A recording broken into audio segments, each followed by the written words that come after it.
What up? I'm Chet Papelka, and this is the Braves TomaBlog. Time to get back to the podcast. I just woke up, felt like talking about Ozzie Albies today. I have a podcast, so we can do that. I'm going to do a what to expect from Ozzie Albies, which I typically do for minor leaguers, but I can do it for major leaguers too. He's only 21 years old. I mean, geez, he should be in the minor leagues by most standards. I'm really interested in Ozzie. To me, he is the most interesting player of the rebuild. Obviously, like Acuna is this inaccessible guy that has, just a world of potential that you can't compare. You can't say like he's going to be this good. I have no idea how good he's going to be. He can be the best player in the league if he touches or taps into that. That's hard to understand. It's hard to project all of that. Ozzie is the most accessible guy. Ozzie is the most projectable guy, the one that I can see how I think his career is going to play out, and it's awesome. This would be the staple of our rebuild if we hadn't gotten unbelievably lucky with his best friend Ronald Acuna. And he would be the future face of the franchise if it weren't for that. And so when I look at these prototypical rebuilds that the Braves are sort of modeled after, the Cubs, the Astros, the Royals, they worked out, and they have some superstars at the center of them. They sort of all have like a nucleus of guys, position players, and then the pitchers are sort of a different thing. And for us, that's going to be the case as well. They have this nucleus of position players. So take the Astros, nucleus of position players that really were at the center of everything going down.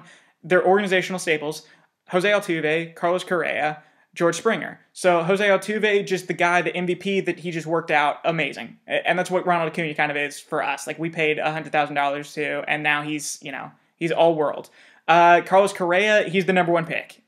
He's the all-star, the great second base, or the great shortstop that he's one of the top 3 shortstops in the league. Then there's George Springer. And he was this 11th or overall pick from a while ago. He developed normal, but oh my goodness, is he solid? Oh my goodness, can he hit home runs and play outstanding outfield? And he's an all-around hitter, and he doesn't go through these big ups and downs, and he just gets better every single year. That's kind of what I see Ozzie Albies as. Another interesting example that I think has turned out a little bit differently, because I think that this guy has taken more so of the superstar role. I think it's Javi Baez. I think that that's what Acuna is on the Cubs. When you look at the Cubs roster that was initially being brought up, and there was all this hype around them back in 2015 or so, who were the guys? Chris Bryant was going to meet Anthony Rizzo, and then they had added Addison Russell. And so these were these 3 huge Rizzo was at one time, and he had a sustained career at that point, but Chris Bryant was this superstar coming into the league. There was the hype around him prior to that. Addison Russell, Baez was going to be the shortstop, then they add Addison Russell, and now he's the guy. He's this huge talent that they were super excited for. Javi Baez is this guy that we'll get him the at-bats and all of that. Goes down, we get down to the postseason, Baez is super involved, but over time, Baez has just improved and improved and improved and made himself a more all-around player. He's made himself more sustainable just in terms of his average, his OBP, his fielding, and then obviously his home runs kept going up until now he's in the MVP discussion. I see that as Ozzie Albies. That's what I can see happening, because I've seen progressive improvement, progressive controllable improvement from a guy who understands how to improve. This is a 21-year-old that I can see the things moving in his head that he can see himself improving. I can see that he sees himself getting better, and I can see that he sees how to get himself better in the future. He knows the process. And that's what I'm super excited for Ozzie Albies in the future. So I'm going to take a look at some of the numbers for this past year, which were his first overall year, not his rookie year. So he finished the year hitting .261. He had a .757 OPS with 24 home runs, 72 RBIs, and 14 stolen bases. All those numbers are pretty significant to me. 72 RBIs, just very impressive for any second baseman. That's what you want out of your second baseman, is 72 RBIs. The 24 home runs, once again, excellent for any second baseman, but extremely significant because he had hit 15 at the year before, and that was his highest ever. His power is ever developing. He's 5'8", but just with tons of out of the park power that is just burgeoning now. And I think that last year we only saw the beginning of it. And the reason that I know that is because he hit 20 home runs in the first half. I think going into the offseason after he had that struggle, it was a significant struggle, and I'm going to get to that. Significant struggle in the second half.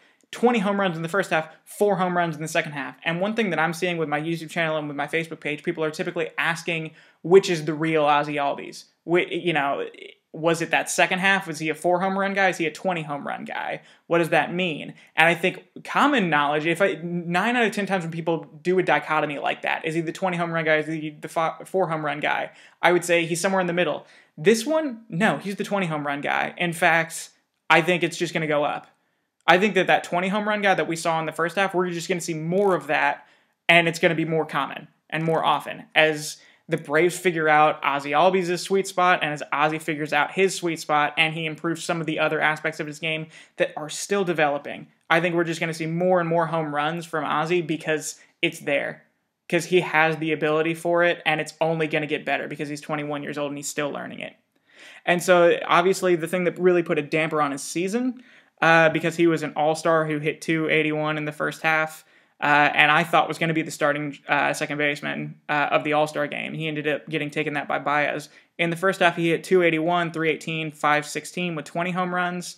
In the second half, he hit .226, .282, .342 with 4 home runs. And so there was this pretty significant descent, and it was pretty, uninspiring. It wasn't in the headlines because Acuna was killing it. We were still winning. He hit .304 in July. That's really when he peaked. He hit .245 in August. He hit .198 in September, but he did still have 3 home runs and 10 RBIs. So September, his average went down, but he was still playing pretty significant, baseball, and his fielding was never a problem. In fact, he got better at fielding throughout the year. So the thing that intrigues me the most about Ozzie is the fact that when he was 16 and the Braves signed him, however old he was just a right-handed batter. And they told him, hey, we want you to be a switch hitter. And he said, okay, I'll learn to switch hit. He's been doing that for 5 years. He's been doing that for 5 years. He's still learning to hit from the left-handed side as a major leaguer. So for one, that's totally normal. The fact that he struggled from the left-handed side, and I'll get look at those numbers. From the right-handed side, he hit .333 with a .904 OPS. From the left-handed side, he hit .231 with a .695 OPS. He hit 16 home runs from the left side, 8 home runs from the right side. So, he's got a more powerful left-handed bat. No, he had 450 at-bats from the left side and 189 at-bats from the right side because you don't face that many lefties throughout the course of the year. He absolutely killed lefties. He's an amazing power hitter in general, and he's an unbelievably exceptional power hitter from the right side. And so the typical response is, why don't we just make him a permanent right-handed hitter? That's what everyone says when they're 21.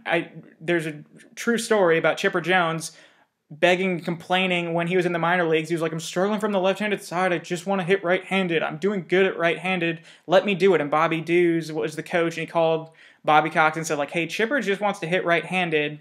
Can we do that? And Bobby Cox said, if you do that, you're fired. That's what you stick with it. And Ozzie is, he's already sticking with it. He's already proven that he has the wherewithal to do it. He's already proven that he has the work ethic, and he's already improving at it. He improved at it throughout the course of the season. But he's going through understandable first-year, 21-year-old problems. The main problem is he's not patient. He's over-aggressive. He doesn't walk.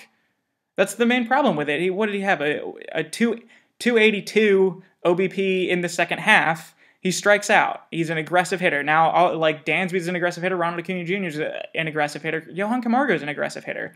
Young players are just aggressive hitters. They've always been aggressive hitters, and they're even more aggressive now because of the age of baseball that we're in. Home runs mean more, and walks apparently mean less. They will figure out the walks. That will take time. It's one of those things where, Dansby's got to figure out walks. Dansby has a much longer uphill battle that he's got to figure out with his own skill. This is just a learning curve for Ozzie Albies that he will inevitably figure out because he's too smart not to, and you kind of can't help but figure it out either, especially as the team around him gets better. And so that's the thing, that improvement is inevitable. That much is clear. The part that sells me so much on Ozzie, that I can tell that we have something so great, is that it's so obvious that Ozzie is a stone-cold killer, especially in the biggest moments. He gets better the bigger the circumstance gets, and I think the same is true for Dansby. I think the same is true for Camargo as well. But just a look at some of these numbers. With none on this year, with nobody on, bases empty, he hit .239. Which is not even awful. It's just not good for him. With runners on base, he hit .298. So just when the circumstance is bigger, when the pitcher has to defend a little bit more, and Ozzie gets to go into attack mode more, he's that much better. He's an attacker.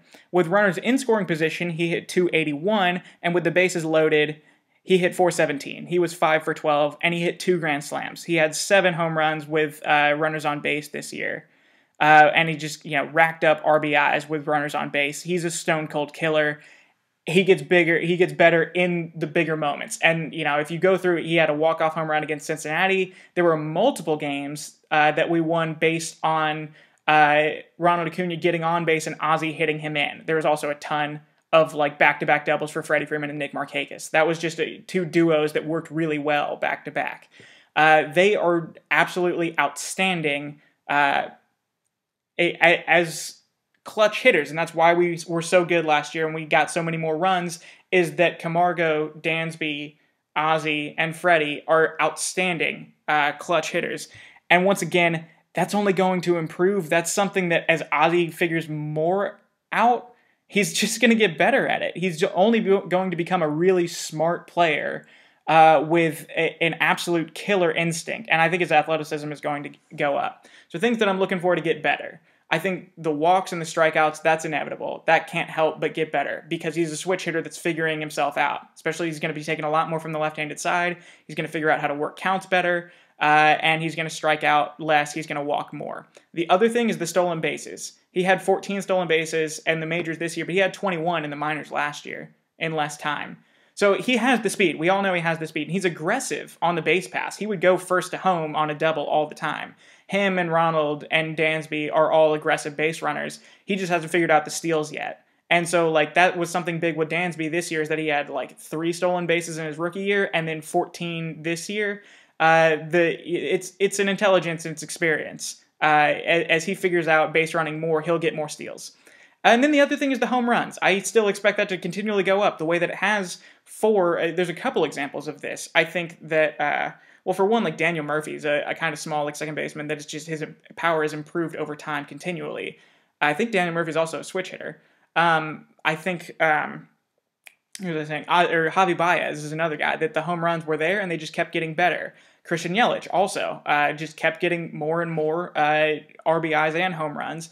And then I think that the other one that Ozzie used to get compared to all the time was Jose Altuve. Well, Jose Altuve, hit, in his rookie year, 2 home runs, then 7, then 15, then 24, and he's been up there regularly. He just figured out of the park power the more throughout his career. The same is going to be true with Ozzie Albies because he didn't accidentally run into 24 home runs. He's not Mike Alt. He's not Joey Gallo. He's not Chris Davis. He wasn't getting lucky. He wasn't just swinging the bat. He was hitting 280 while he was hitting these home runs. The dude has just outstanding power that he's only going to figure out more. And the fact that he's small is only going to help him. He has a small strike zone, and he has a big bat that he's absolutely able to barrel the ball. You're only going to see that more. And I think you're going to see a lot more of that as that happens. I think typically we see prospects come up in bunches or pairs. I have this tendency that I always notice that the lesser hyped one is typically the one that keeps improving over time. So here's a couple examples. Jeff Francoeur was more hyped than Brian McCann. Brian McCann kept getting better. Jeff Francoeur flared out. Jason Hayward came up, and then Freddie Freeman the year after him. Jason Hayward up and down, up and down, up and down until he's settling more so on the down. Freddie Freeman kept getting better and better and better and better. A steep incline. I think some other examples of that. You saw Brandon Belt come up with Brandon Crawford. Brandon Belt, different every year. Brandon Crawford, generally improving every single year. And then the one I talked about earlier, Addison Russell, Javi Baez. Addison Russell was the guy. Javi Baez was pushed to the side. Javi Baez kept getting better. With the Braves, I don't think that will be true with Acuna and Ozzie because Acuna is just something else. He's just a different animal. But, you take Dansby Swanson. That 2 years ago, that was the thing, was Ozzie and Dansby together. Dansby's going to be an up and down type of guy. Ozzie's going to keep getting better and better every single year. And then the next thing you know, you're going to look up and he's going to be in the MVP discussion pretty regularly. And I think he might walk away with 1 or 2. And I think he's going to be on the cover of MLB The Show. He'll be the guy getting interviewed at the All-Star Game. He's going to be a celebrity. And Ozzie Albies will absolutely be just an institution of the Atlanta Braves. I can't wait to see how things play out with Ozzie Albies. So thank you guys for listening. I'm Chad Papelka. This is the Braves TomaBlog YouTube channel where I talk about the Braves and baseball in general. Really hope you enjoyed, and go Braves.